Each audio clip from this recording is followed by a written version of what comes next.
Éxodo 23, leemos desde el versículo 14 hasta el 19.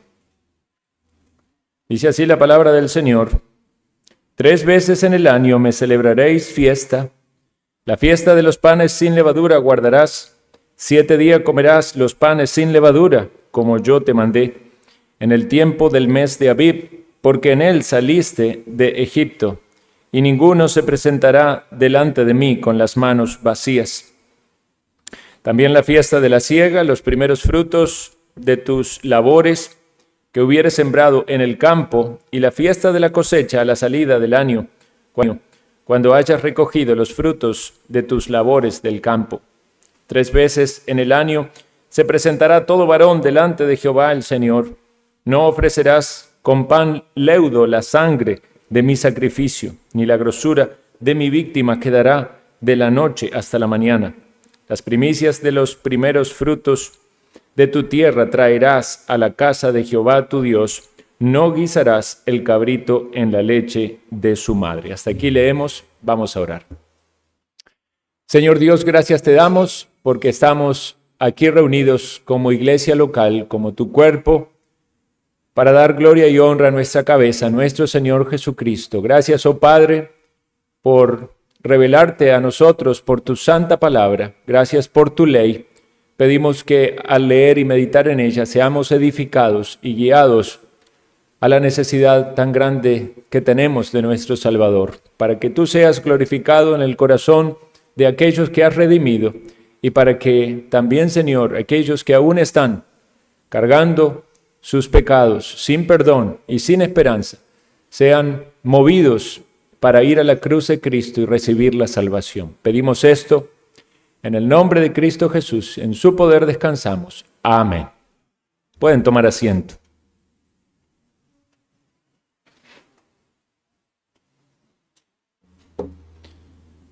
Cuando nosotros pensamos en una fiesta,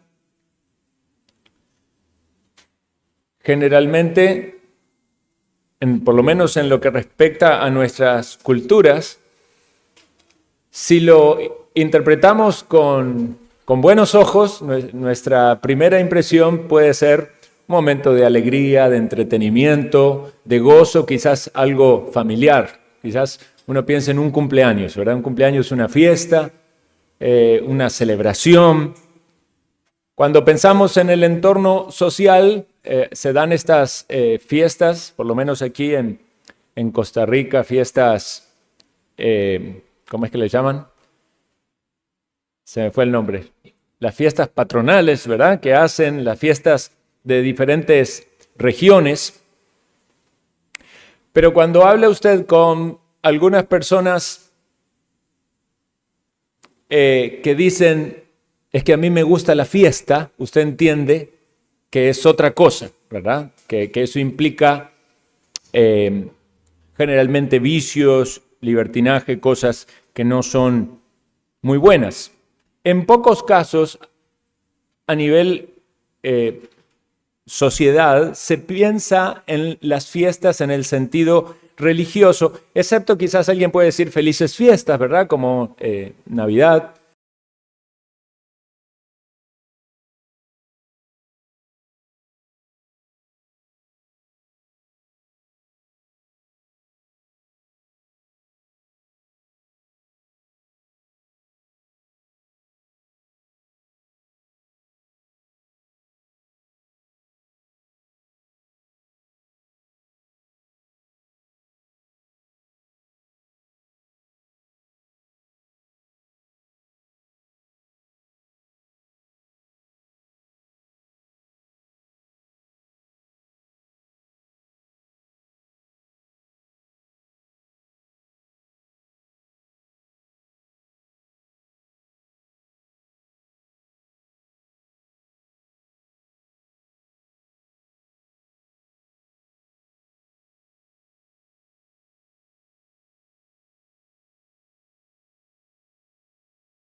a la salida del año. Estas fiestas tienen también nombres, ¿verdad?, con los que pueden ser identificados y pueden confundirnos. Entonces, a ver, los niños que están aquí, yo le decía eso a los míos cuando venía para predicar el sermón, le decía, tienen que decirme al final del sermón cuáles eran las 3 fiestas. No solo los niños, ¿verdad? También los grandes pueden aprender de esto. Pero recuerden que los nombres pueden identificarse de una o de otra manera. Yo lo voy a ir mencionando en el sermón. Por ejemplo, en el caso de la fiesta de los panes sin levadura, se celebraba en marzo o abril, y eso tenía que ver con la cosecha temprana de la cebada. 7 semanas después de eso llegaban las fiestas de las semanas, y que se celebraba la cosecha de los cereales, del trigo. Y finalmente, como 4 meses y medio después, venía la fiesta de los tabernáculos, que se celebraba la cosecha final y el fin de la temporada agrícola. Vamos a meternos en cada una de ellas, en algunos de los detalles, de la manera que podamos profundizar, y ya al final entonces hacemos las aplicaciones para nosotros en el nuevo pacto. Primera fiesta, fiesta de los panes sin levadura. Esto incluía la Pascua. Entonces, hay una fiesta que también es conocida como la Pascua.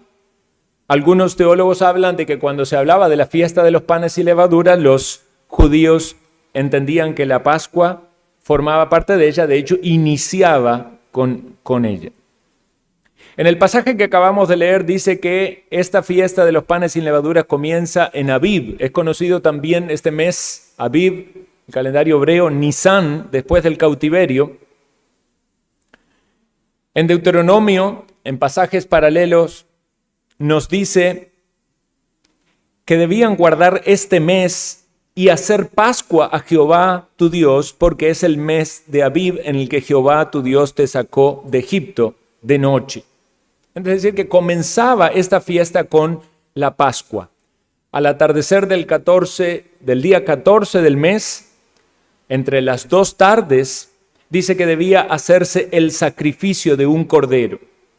Entonces se daba muerte al cordero o cabrito entre las 2 tardes, cerca del momento del ocaso, que era la manera en la que los hebreos contabilizaban el día. Este animalito tenía que ser separado, ¿verdad? Puro, con sus características específicas. Se asaba entero y se comía con panes sin levadura y hierbas amargas. Esta instrucción está en Éxodo capítulo 12, ya la vimos cuando fuimos por ese capítulo en el estudio. Se especifica que no podía ser hervido en agua y que su sangre tenía que ser derramada para la expiación. Siempre la Escritura nos habla de que la expiación era posible solamente por medio del derramamiento de sangre. Estas hierbas amargas con las que comían este animal simbolizaban los sufrimientos y la esclavitud en Egipto. Y los panes sin levadura representaban la pureza que era necesaria para poder adorar a Dios. Vemos también en la descripción de estos pasajes que si una familia era muy pequeña y no podía consumir o comer todo un animal, entonces podía juntarse con sus vecinos para hacerlo. Entonces recuerdan ustedes que en el momento en que esto se estableció en Éxodo capítulo 12, fue el momento en el que Dios libertó al pueblo de la esclavitud en Egipto. Fue la última plaga, el último golpe, el ángel del Señor pasando por todas las casas, trayendo muerte a los primogénitos, excepto que si oían la palabra de Dios y aplicaban lo que Dios decía de untar en los postes y en el dintel de las puertas con la sangre del sacrificio, entonces esa casa era guardada y preservada del castigo que cayó sobre Egipto. Este fue el golpe final que hizo que los mismos egipcios le digan a los hebreos, salgan de aquí, salgan, váyanse, aún si quieren alhajas, oro, todo, llévenselo, vayan. Dios así los liberó. Bueno, el Señor hace entonces de esa primera experiencia de liberación con el pase del ángel del Señor y el castigo, ya una fiesta que iba a ser recordada de manera perpetua. Pero estaba la cena de la Pascua, pero continuaban los panes sin levadura. Entonces, 7 días después de ese sacrificio de ese animal, continuaban 7 días de fiestas que incluían no comer nada leudado.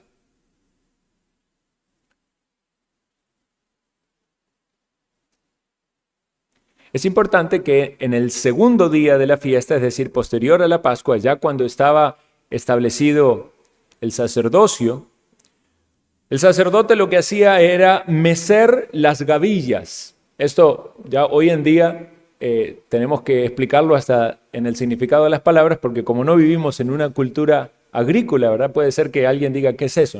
Como si uno estuviera hablando en otro idioma. Las gavillas es como un manojo, como un racimo, pero del cereal. En este caso era de la cebada. Entonces los ataban todos y hacían unos manojos grandes del cereal, y el sacerdote lo mecía, lo movía de una manera, ¿verdad?, de presentar ese rito para adorar a Dios.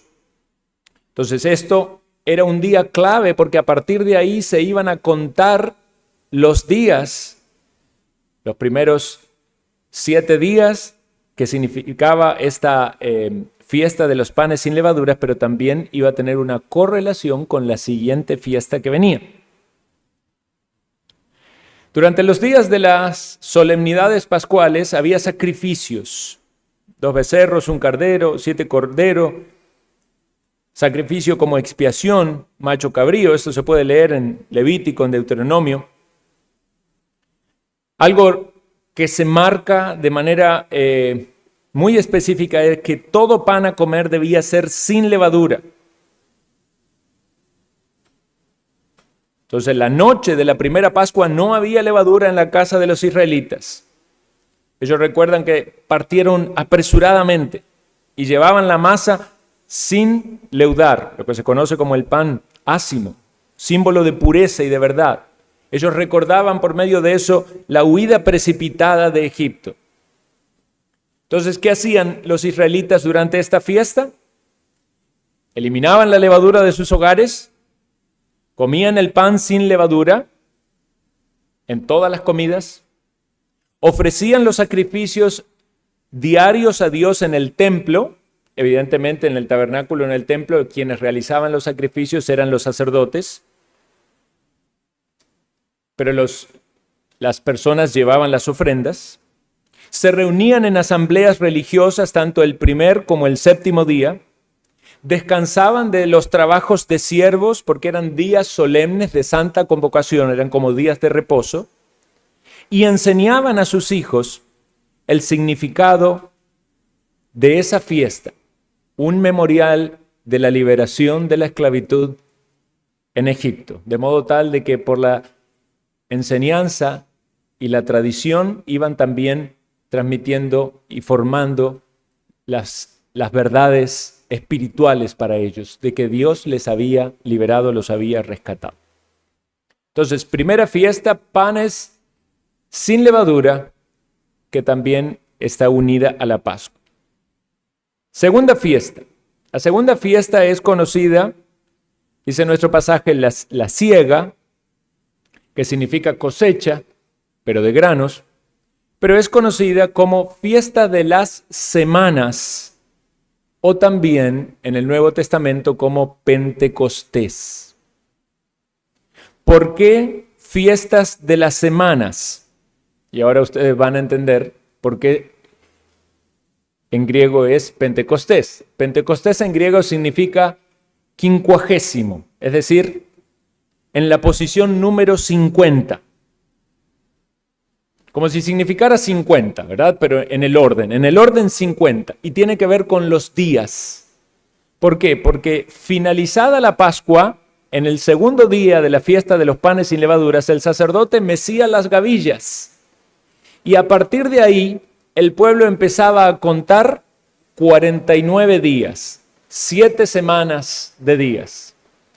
Al día siguiente de ese 49, que era el 50º o el 50, entonces estaba las fiestas de las semanas o fiestas de las primicias. Y era realizado en un solo día. Entonces, básicamente esta fiesta consistía, y era muy importante, contar los días. Incluso era parte de la ceremonia familiar o social de contar los días y hacer menciones religiosas.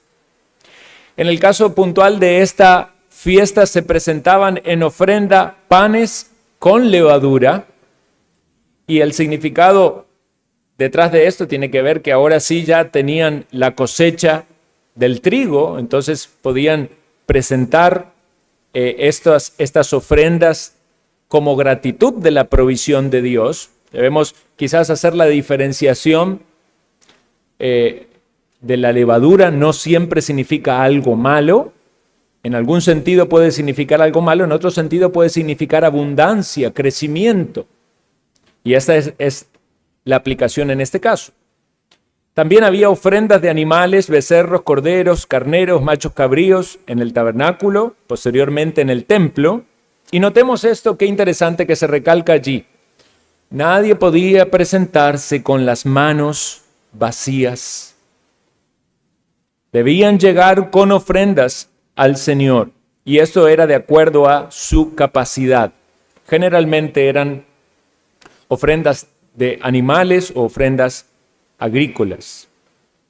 Era un tiempo de santa convocación, era un día de reposo, una reunión para adorar, para orar, para escuchar la ley. Era un tiempo de unión social, porque en ese día no solamente estaban las familias reunidas, sino que había inclusión de los levitas, inclusión de los extranjeros o los prosélitos, los huérfanos y las viudas eran socorridos. Se compartía de esa abundancia, de esa cosecha con los que tenían necesidad. Y para todo hebreo, esto era un reconocimiento de que Dios era el proveedor de los frutos y de los granos en su tierra. Enseñaban así la gratitud, la dependencia y la generosidad.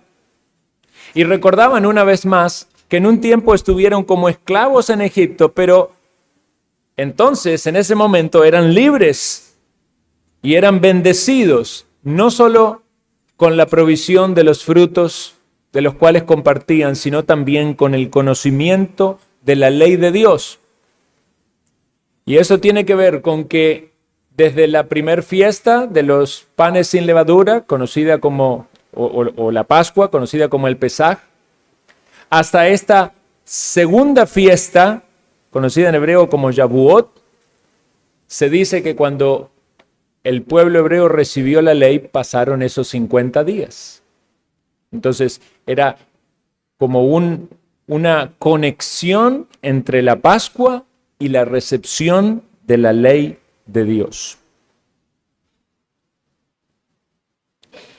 Pasamos entonces ahora a la tercera fiesta, fiesta de los tabernáculos, o fiesta de la cosecha, dice en nuestro texto.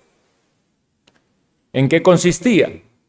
4 meses y medio después de las fiestas de las semanas, era el final del año agrícola, se recogían no solamente los granos, como fue en la fiesta anterior, sino también todos los frutos de los árboles y de las vides.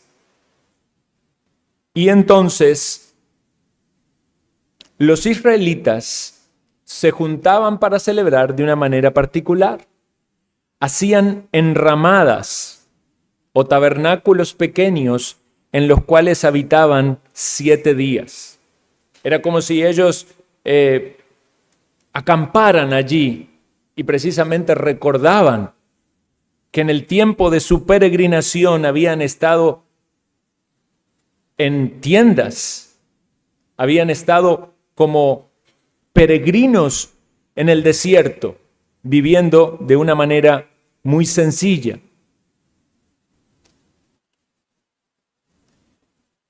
Entonces, durante esos 7 días dejaban sus hogares para acercarse a esta fiesta de adoración y vivir en estas tiendas o en estos tabernáculos. ¿Qué significaba esto para Israel? Era una memoria de la fidelidad de Dios en el desierto cuando ellos habitaron en tiendas.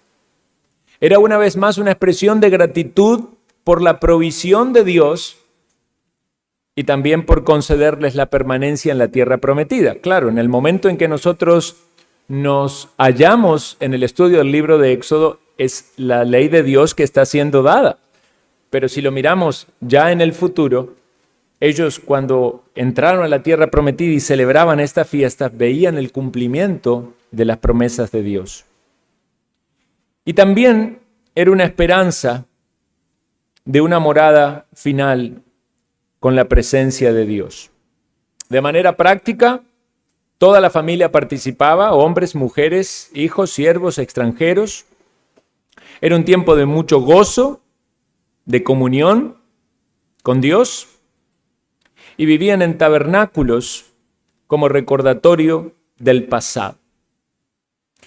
Hay varios pasajes donde se mencionan esto que acabamos de leer. Quizás su Biblia ahí tiene una pequeña concordancia, pero este fragmento de Éxodo 23, desde el versículo 14 hasta el 19, lo hallamos también en Éxodo capítulo 34, versículo 18 al 26 y Deuteronomio 16, del 1 al 17. Me gustaría que vayan un momento a Deuteronomio capítulo 16.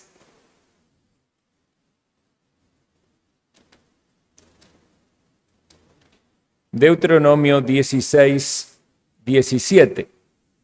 Y notemos esto. En Éxodo 23 se está dando en el monte Sinaí. En Éxodo 34, luego de que el pueblo ya había pecado de idolatría, la rectificación del pacto, vuelve a dar Dios las tablas de la ley. Y en Deuteronomio capítulo 16 es antes de estar entonces en la tierra prometida o entrando en la tierra prometida, que el Señor vuelve a repetir estas instrucciones. 16:1. Guardarás el mes de Abib y harás Pascua a Jehová tu Dios, porque en el mes de Abib te sacó Jehová tu Dios de Egipto de noche. Y sacrificarás la Pascua a Jehová tu Dios de las ovejas, de las vacas, en el lugar que Jehová escogiere para que habite allí su nombre. No comerás con ella pan con levadura, 7 días comerás con ella pan sin levadura, pan de aflicción, porque aprisa saliste de la tierra de Egipto, para que todos los días de tu vida te acuerdes del día que saliste de la tierra de Egipto. Y no se verá levadura contigo en todo tu territorio por 7 días, y de la carne que matares en la tarde del primer día no quedará hasta la mañana.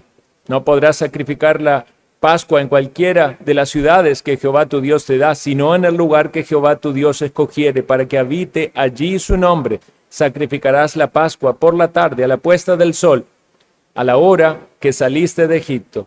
Y la asarás y comerás en el lugar que Jehová tu Dios hubiere escogido, y por la mañana regresarás y volverás a tu habitación.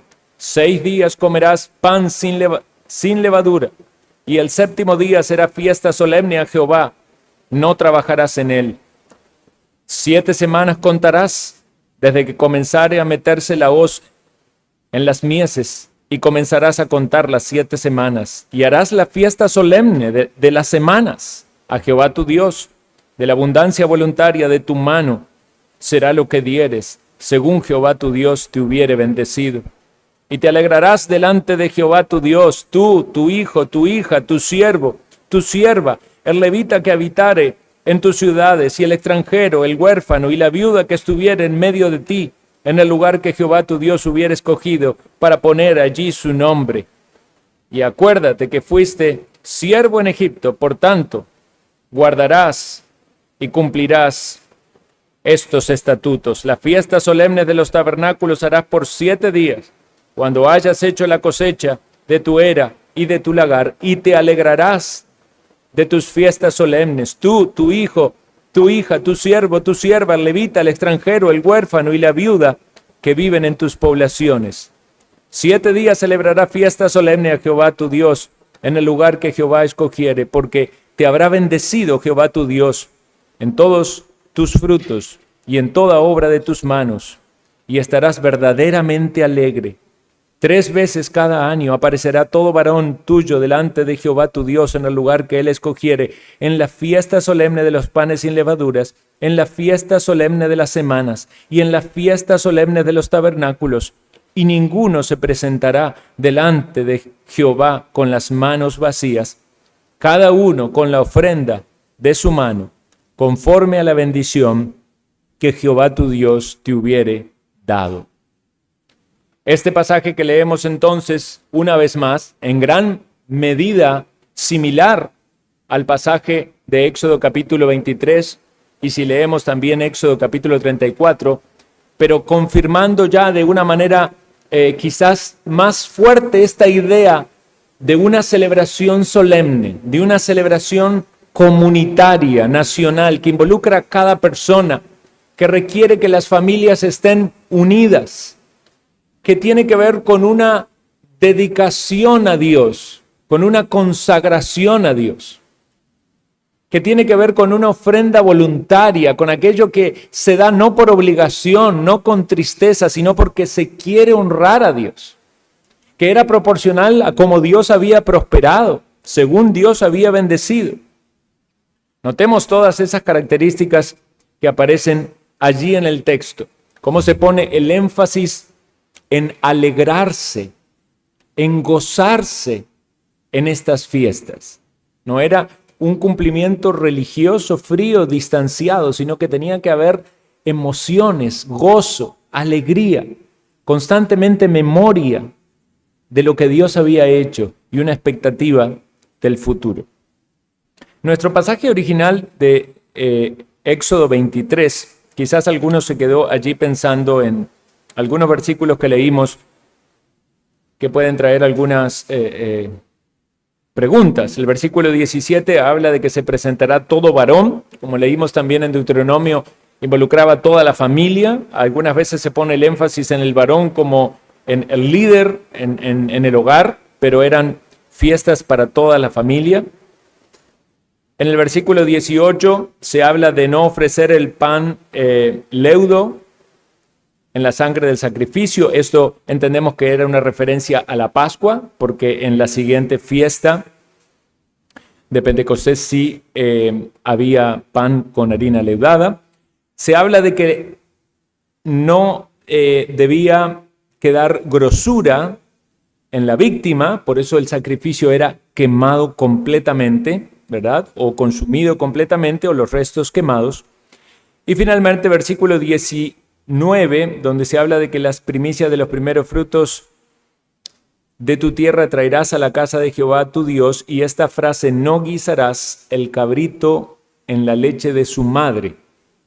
Según dicen los estudiosos, esto tenía que ver con un distanciamiento de ritos paganos que creían que la abundancia de las cosechas iban a venir por esta práctica que algunos tenían de rociar esta leche en el cual se había guisado el cabrito, luego en las plantas. Entonces esta es una prohibición de parte de Dios a toda práctica pagana y a una absoluta confianza de que Él es el proveedor. Muy bien, habiendo hecho entonces esta breve descripción de estas 3 fiestas, debemos tener en claro lo siguiente. Estas eran ceremonias judías del antiguo pacto que no están vigentes hoy en día. Si alguien hoy en día quiere celebrar la Pascua, los panes, la fiesta de los panes sin levadura, las fiestas de las semanas, o Pentecostés, o la fiesta de los tabernáculos, no puede utilizar la palabra de Dios para decir que es algo que debe hacer, porque esto tiene que ver con la nación judía en su aspecto social y ceremonial. ¿Qué es lo que entendemos a la luz de todo el consejo de Dios acerca de estas ordenanzas son dadas para la iglesia. ¿La iglesia debe cumplir con estas cosas? Y claramente la respuesta es no.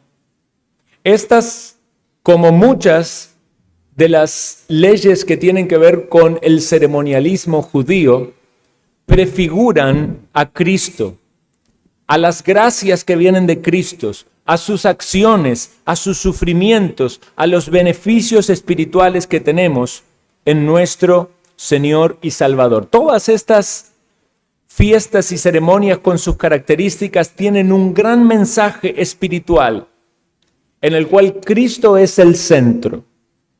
Por eso el contenido tipológico es muy grande. Podemos pensar entonces en muchas aplicaciones o interpretaciones de estos pasajes sin caer en querer traer la ley ceremonial judía a nuestra experiencia como iglesia del Señor. No estamos en el antiguo pacto, estamos en el nuevo pacto. La Escritura nos enseña por medio de estas fiestas cómo podemos adorar a Dios y cómo debemos hacerlo. Hay gran bendición al estudiar la ley de Dios. La ley de Dios es perfecta. La ley de Dios convierte el alma. La ley de Dios da sabiduría a los sencillos.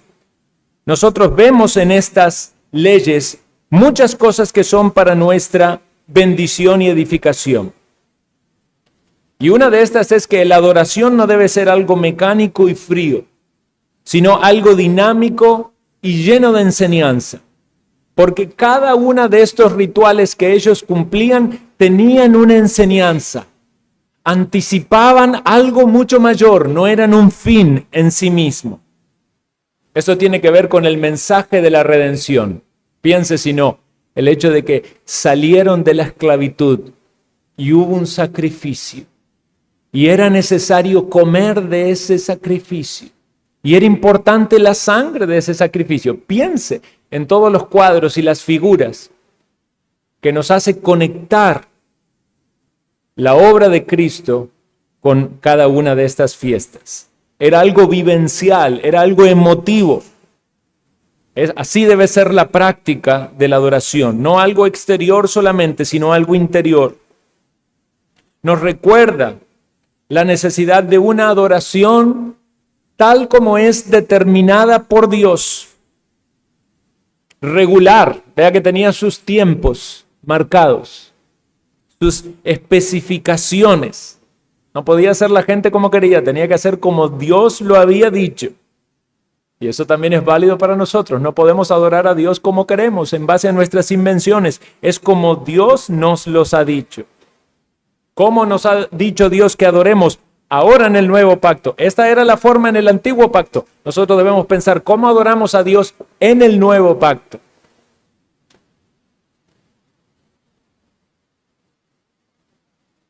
Consideremos cada una de ellas. En cuanto a la Pascua, Cristo es el Cordero Pascual. Nos dice 1 Corintios 5:7, limpiaos pues de la vieja levadura para que seáis nueva masa, sin levadura como sois, porque nuestra Pascua, que es Cristo, ya fue sacrificada por nosotros. ¿Por qué no necesitamos más un Cordero Pascual? Porque ya tenemos al Cordero. El Hijo de Dios ya murió en la cruz. Recuerdan que Juan el Bautista decía, este es el Hijo de Dios, este es el Cordero de Dios que quita el pecado del mundo. Y Él fue sacrificado. Y nosotros entonces, a la luz de la importancia de ese sacrificio, debemos vivir una vida sin contaminación y sin mancha. En 1 Corintios 5 dice que debemos despojarnos de la levadura, quitar toda esa levadura, asociando en ese caso a la levadura como a la contaminación. Y dice que debemos vivir la fiesta, y se refiere a la adoración verdadera, con sinceridad y verdad. Oiga esas dos palabras. No se puede adorar en el nuevo pacto al Dios verdadero si no se adora, como dice la Escritura, en espíritu y en verdad. Sinceridad y verdad. Para eso necesitamos el Espíritu de Dios. Y el Espíritu de Dios habita en los que verdaderamente se han arrepentido de sus pecados y van a Cristo. Aquellos que han creído en Jesucristo como aquel que les puede limpiar de todo pecado, de toda maldad y dejarles en una relación de paz con Dios. Entonces, en el nuevo pacto no celebramos la Pascua como en el antiguo, pero recordamos cómo fuimos libertados de la esclavitud en Egipto cuando celebramos visiblemente el sacrificio de Cristo por medio de la cena del Señor. De hecho, Jesús estaba en la Pascua cuando instituyó la cena. Y cuando Él instituyó la cena y habló de el pan, dijo que era su cuerpo. Y cuando habló de la copa, dijo que era el nuevo pacto. Y eso que contenía la copa, que representaba su sangre, que era derramada por muchos. Estaba entonces allí el Cordero en la Pascua, que tiempo después era sacrificado. Y están allí todos los elementos para que nosotros también en el nuevo pacto hagamos memoria de la obra de liberación que el Señor logró para nosotros. El Señor sacó al pueblo de Israel con brazo fuerte, con mano poderosa, un montón de plagas, abrió el mar. Piense usted cómo Dios le trajo a usted a la salvación. Escuchamos el testimonio de nuestros hermanos. En medio de luchas, de conflictos, de confusión, de ceguera, pero el Señor da luz, da entendimiento, muestra el pecado y hace ver a Cristo glorioso. Y nos lleva en arrepentimiento y en fe a creer en Él y a seguirle. Esa es nuestra Pascua. Segundo lugar, la fiesta de la siega, Pentecostés o primicias. Esto tiene que ver, piensa en el Nuevo Testamento, Pentecostés, ¿a qué le suena? El descenso del Espíritu Santo. 50 días después de la Pascua. Hechos capítulo 2. Ahí hay fruto espiritual, porque el Espíritu de Dios prometido por el Señor viene a los corazones de los creyentes, los cuales empiezan a manifestar frutos espirituales. En su momento con señales y prodigios, porque era notorio el cumplimiento de las profecías, pero en cada uno de nosotros, ¿cómo se manifiesta el Espíritu de Dios en el creyente? ¿Cuál es el fruto de acuerdo a lo que nos dice la palabra? Amor, gozo, paz, paciencia, benignidad, bondad, mansedumbre, templanza. Ese es el fruto del Espíritu. Y sí, ciertamente en este fruto en abundancia y en los dones y talentos que Dios da, habrá manifestaciones especiales para la edificación del cuerpo de Cristo. Habrá enseñanza, habrá exhortación, habrá servicio, habrá dirección, pero es el Espíritu de Dios que nos ha colocado en un cuerpo, en el cuerpo de Cristo, y nos ha capacitado a cada uno de nosotros para llevar adelante una función que es de edificar la iglesia del Señor. Esta fiesta entonces nos hace pensar en que necesitamos el Espíritu. Es Él el que trae los frutos espirituales, y esos son frutos que no los hacemos para nosotros mismos, para nuestra jactancia, sino para dar a Dios en adoración. Tercera fiesta. Fiesta de la cosecha o de los tabernáculos.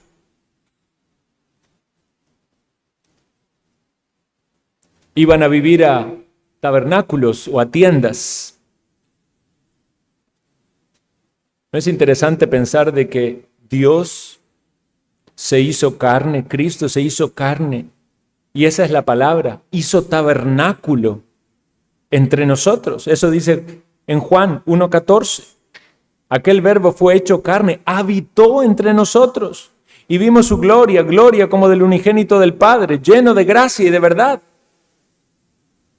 Cristo vino a vivir con nosotros, con la humanidad, para rescatarnos. Y nosotros, habiendo sido rescatados por Él, debemos recordar que estamos en este mundo de manera transitoria, porque somos peregrinos. que tenemos nuestra esperanza no en este mundo, sino en una patria celestial. A la luz de eso, 1 de Pedro 2:11 dice: amados, os ruego como extranjeros y peregrinos que os abstengáis de los deseos carnales que batallan contra el alma. Hermano y amigo, muchas tentaciones puede haber en este mundo para querer echar raíces y muchas veces alejarnos de Dios. Pero debemos recordar que vamos en tránsito, vamos como peregrinos, tenemos una meta que está allá en los cielos, queremos ser hallados en Él, no en nuestra propia justicia, sino en la justicia que es en Cristo Jesús. Queremos avanzar conforme al llamamiento que tenemos para honrar a nuestro Señor y a nuestro Salvador. Personas entregan su vida para ganar las cosas de este mundo. Pero Cristo entregó su vida para que nosotros pudiéramos ser llenos de bendiciones espirituales y celestiales. Y estamos en Cristo Jesús, sentados en moradas llenas de bendiciones espirituales. Esto también nos hace pensar en el futuro, en que habrá un momento en la venida del Señor que moraremos con Él para siempre, que ya ese peregrinar terminará, que ya habrá un deleite y un cese de nuestros trabajos, y disfrutaremos de la presencia del Señor. Vamos a considerar entonces algunas aplicaciones. Las 3 fiestas tienen mucho que podemos aplicar, pero consideremos algunas. La primera, una adoración ordenada y reverente. La adoración bíblica no es ni opcional ni improvisada. Es regulada por Dios. No es algo que surge de la invención humana, pues haciendo eso no solamente pecamos en contra de Dios, llegamos a muchas herejías, ¿verdad? Sabemos de muchas religiones que han inventado muchas cosas. Pero nosotros no queremos hacer nada excepto lo que Dios ha mandado. Esa es la idea del principio regulador de la adoración. No es solo que Dios lo haya prohibido. ¿Por qué no tenemos imágenes y adoramos imágenes? Porque Dios lo prohíbe. Sí, pero no es solo lo que Dios prohíbe. Porque algunos dicen, si Dios no lo prohíbe, entonces hagámoslo. No es solo quitar lo que Dios prohíbe. Es hacer solo lo que Dios manda. ¿Valoro la adoración como algo sagrado y regulado por Dios? ¿Veo en las Escrituras que es Dios el que determina los tiempos de la adoración? Así como en el Antiguo Pacto había tiempos específicos. ¿Valoro yo que hay un día que es un día de reposo, que estaba tanto en el Antiguo Pacto como en el Nuevo, pero en el Nuevo es el día de resurrección, el día en que Cristo se levantó de los muertos para reunirme con el pueblo de Dios, para permanecer en la ordenanza que nuestro Señor ha mandado? Considero que solamente los elementos determinados por Dios deben estar en el culto, porque algunos quieren incorporar otras cosas. Algunos quieren traer cosas del ceremonialismo judío y meterlas en la iglesia. Por eso en la iglesia hay danzas. Por eso hay desórdenes. A veces ni del ceremonialismo judío, a veces de ritos paganos. Por eso hay cosas que dan vergüenza. Y muchas veces se justifican diciendo que es el Espíritu de Dios. El Espíritu de Dios no trae desorden. El Espíritu de Dios no trae confusión. El Espíritu de Dios manifiesta el poder de Dios en la conversión de los pecadores y en la santificación de los creyentes. En que hay personas que están en la esclavitud del pecado y ven a Cristo glorioso y dicen, dejo el mundo para seguir a Cristo. O que hay creyentes que están luchando con su pecado remanente y sienten la espada de la palabra de Dios cambiándoles para dejar pecados, para arrepentirse y para ser más consagrados al Señor. Segundo lugar, dar lo mejor a Dios. Dios le pedía las primicias, los primeros frutos. Piense, querido hermano y amigo, si usted está dando a Dios de lo mejor que tiene, si está dando a Dios de lo mejor de su tiempo, de lo mejor de sus recursos, o le está dando de lo que le sobra. Y sabemos que aquí debemos decir esto con mucho cuidado, porque hay tantas iglesias manipuladoras que van detrás del dinero de la gente para enriquecerse, quizás esos falsos maestros o falsos profetas, muchos de ellos amadores de los deleites y codiciosos de ganancias deshonestas. Pero por contrarrestar eso tampoco podemos negar de que Dios nos pide que le demos a Él de lo que nos da. Es su palabra. Y debemos entonces pensar, de lo que Dios me da a mí, ¿cuánto debo darle? Ahí se arma todo el debate, ¿verdad? El dilema. Ay, que son los diezmos, no, que diezmo no, que sí, que... ¿Sabe cuánto tiene que darle? No tiene que darle el diezmo. Tiene que darle el 100%. El 100%. No le estoy diciendo que tiene que dar el 100% en ofrenda. Estoy diciendo que todo lo que usted tiene, lo que dé en la ofrenda o lo que se quede, todo debe ser dado a Dios. Porque eso es de una vida consagrada. Lo que usted se queda, lo va a administrar para la gloria de Dios. Comprará comida, gastará en viajes, pagará la educación de sus hijos, pagará sus impuestos, hará lo que cualquier persona ordenada debe hacer. Pero usted quiere glorificar a Dios con cada cosa. Y sí, habrá momentos donde vendrá con sus frutos, sean pocos, sean muchos, conforme Dios le haya prosperado. Lo quiere dar a Dios, ¿por qué? Porque entiende que Dios es honrado cuando usted le da de lo que usted ha recibido. Tercer lugar, vivir en memoria de la redención. Así como Israel recordaba su salida de Egipto, nosotros debemos recordar constantemente nuestra redención. ¿Cómo practico el recordar con gratitud lo que Cristo hizo por mí? Quizás usted dice, pastor, yo vengo a la iglesia. Está muy bien. Cada domingo que usted viene a la iglesia está recordando el sacrificio de Cristo. Pero puede ser que a algunos aquí les haga falta todavía dar un paso más. ¿Es usted discípulo de Cristo y no se ha bautizado? ¿Acaso no es un mandato del Señor? En la Gran Comisión nos dice que debemos ir y predicar el Evangelio y bautizar a aquellos que creen en Cristo. Quizás usted deba dar ese paso del bautismo, quizás deba unirse a la iglesia para participar de la ordenanza de la cena del Señor. ¿Qué hay que lo frena? ¿Es algún pecado que no quiere dejar? ¿Es algún conflicto con la doctrina, algo que no quiere reconocer o estudiar?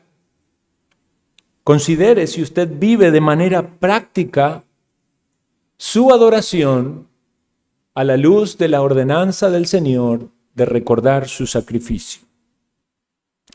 En cuarto y último lugar, anticipar la cosecha final.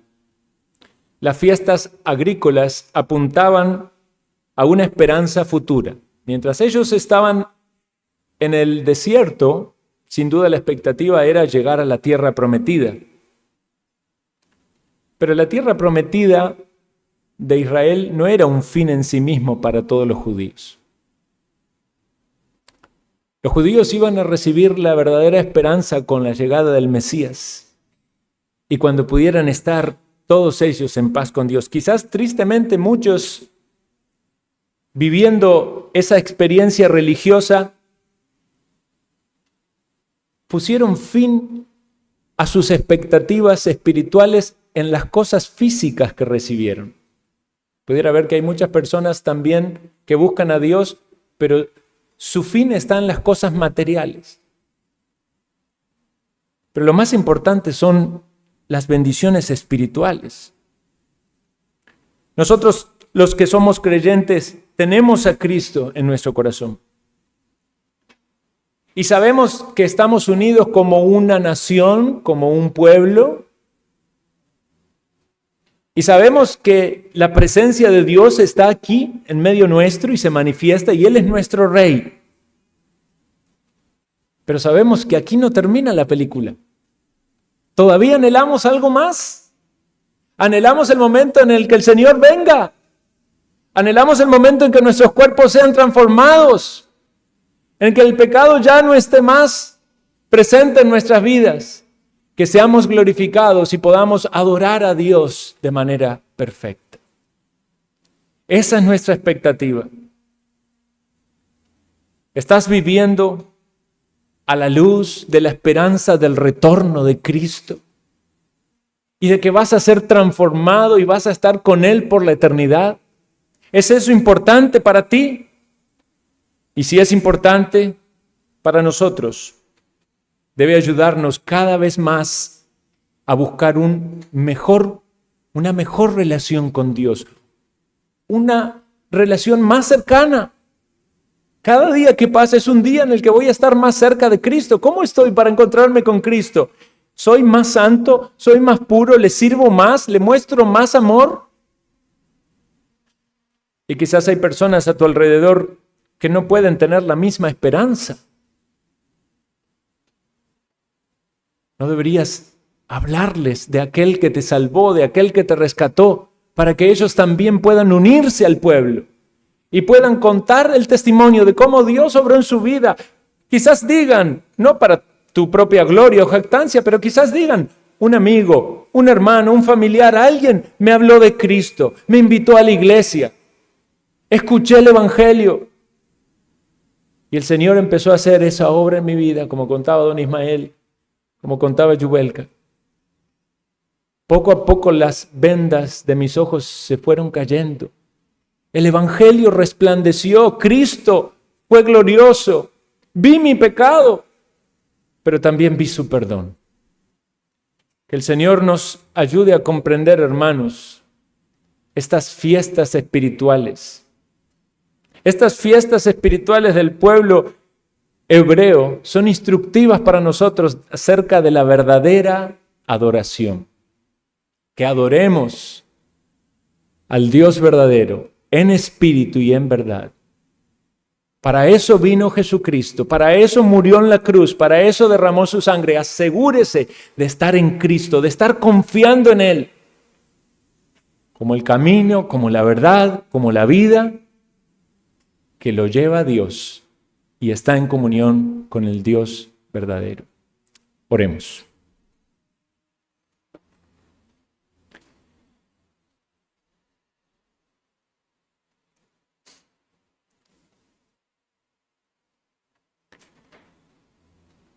Pedimos, Señor, que tomes tu palabra expuesta y la siembres en nuestros corazones y produzcas fruto. Tú que eres el dador de la vida, también das la vida espiritual, también das frutos espirituales. Oh, que tu Santo Espíritu se manifieste en nosotros. Ayúdanos, Señor, para que te adoremos, porque tú eres digno, y que nuestra adoración pueda ser cada vez más pura, más consagrada, que nuestra vida sea una adoración a ti, y que los momentos en que estamos juntos como iglesia, también podamos ser una ofrenda de olor fragante que sube ante tu presencia con nuestras alabanzas, con nuestros cánticos, con la meditación de tu palabra, con nuestras ofrendas, con todo. Tú eres digno. Tú eres digno de toda la gloria, la honra y el honor. En Jesucristo lo pedimos. Amén.